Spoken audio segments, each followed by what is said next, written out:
everyone, and welcome to this Hangout.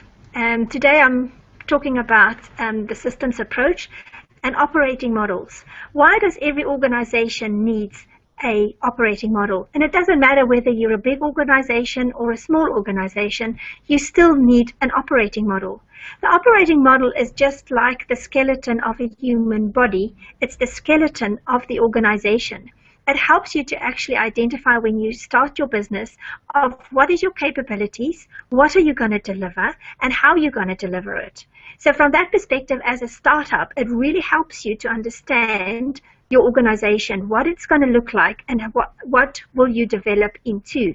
If you're a big organization, it helps you to actually stay on track with your vision and your strategy, so that when you actually become so big and you're a global organization, you understand what are the products that you offer your customers, and you can, when you get feedback from your customers, you can also understand what is differentiating you from other organizations.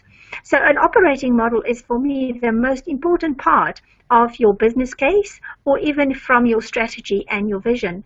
And it will actually start off with what do you want to achieve, and then from there onwards you will take the why, and that is how you'll implement it through your operating model.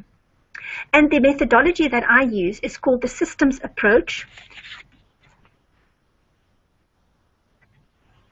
or otherwise also the process approach.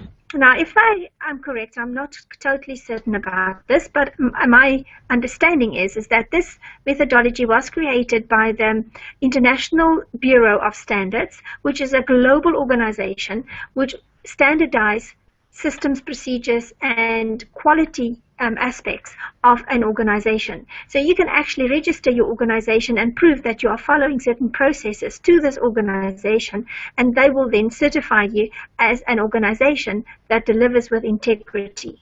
They've developed the systems approach to actually help organizations to define how they should actually certify their processes with them. And they call it the systems approach. And that means that you look at your organization as a system. So there will always be an input, and there will always be some form of service or product that you create, and that's the output that you then create and deliver to your customers. It's very important that you actually get the feedback from your customers to tell you how you're performing against your strategy and also against the standards that you said you would deliver. So it's very important then from a systems approach to understand what standard are you offering your customer, what is your products actually going to deliver. Then you have to measure against that you said you're going to deliver, and then that will give you feedback to make sure that you stay on track and you deliver what you've promised your customer. I've also used another approach which is called the theory of constraints. And that was created by Eli Goldratt, and he wrote a book,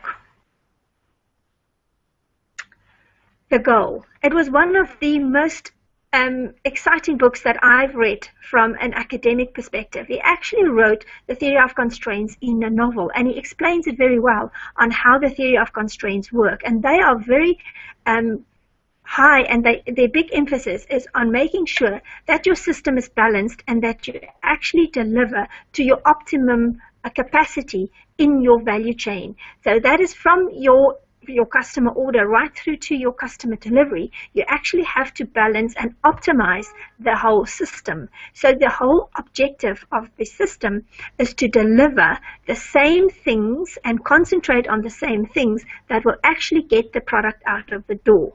Now, if you understand a production environment, it's a bit easier to explain that, first of all, in a production environment where you will be able to see the products go through a product line, and you'll also be able to see where are the bottlenecks in your system, because your inventory will normally increase in your bottleneck. So it's very physical when you walk through a factory to actually see where have you got stock sitting on your floor which are not moving. Once you've found the bottleneck that is actually prohibiting you to get the products out of the door to your customer, you have to work on that as part of the chain to make sure that you increase the capacity of that bottleneck, because you will only be able to deliver the number of items that your bottleneck can produce in a day. And he's created a lot of measurements that supports this systems approach very well and very effectively to be able to make sure that you deliver optimum amount of capacity at the end of the day to your customers. When you then have spare capacity, you can then start looking at how am I going to increase my sales to get the capacity and balance the sales to the capacity if you've got spare capacity. So for me, he was the first person that I ever knew that was saying, let's increase the cake rather than let's cut cost and let's reduce cost when we go into a recession or when there is difficult times in an organization. So there's two ways you can actually optimize your organization. You can either say my costs are too high and then reduce your cost, which is always good. But once you've come to your optimization on your cost cutting, you then have to say, but how do I make the cake bigger and increase my sales to adjust for the spare capacity that I have? You then have to work with your sales department to actually increase your sales rather than just concentrating on reducing your cost. And for me, that is the most important thing that you will get if you actually work on your operating model and stating how your operating model and your processes will work. You will be able to then identify where your bottlenecks are, and you can then work on seeing on how am I going to improve the capacity of my bottleneck. And if I improve the capacity of my bottleneck, how will that increase the amount of product that I will get out of the door? Then I have to talk to my sales and marketing department to say, in a month or two, whenever this capacity is increased, you're going to have more product to sell. So better start talking to your customers. And if you don't have the customers who are going to be able to take up the extra product that's going to come off the production line, then start looking for new customers. This way, your production line and your marketing and sales teams work as a team together to make sure that they sell the optimum amount of product that you can produce. Now, this works in the same way for the service industry. It's just easier to actually explain it first of all, and once you understand it, the concepts are the same. Doesn't matter whether you are in a production environment or in a service industry. If you follow the two approaches and the two methodologies and create your operating model, it will help you to optimize your production capability, and it will help you to sell your products that you actually produce. That is what I emphasize in my trainings, and that is what market-based productivity is all about. Please visit me if you want to know more at market-based-productivity.com and sign up. Come and take the tour and see what you will benefit from actually working with me. Hope to see you soon on another hangout, and remember, it's market-based-productivity.com.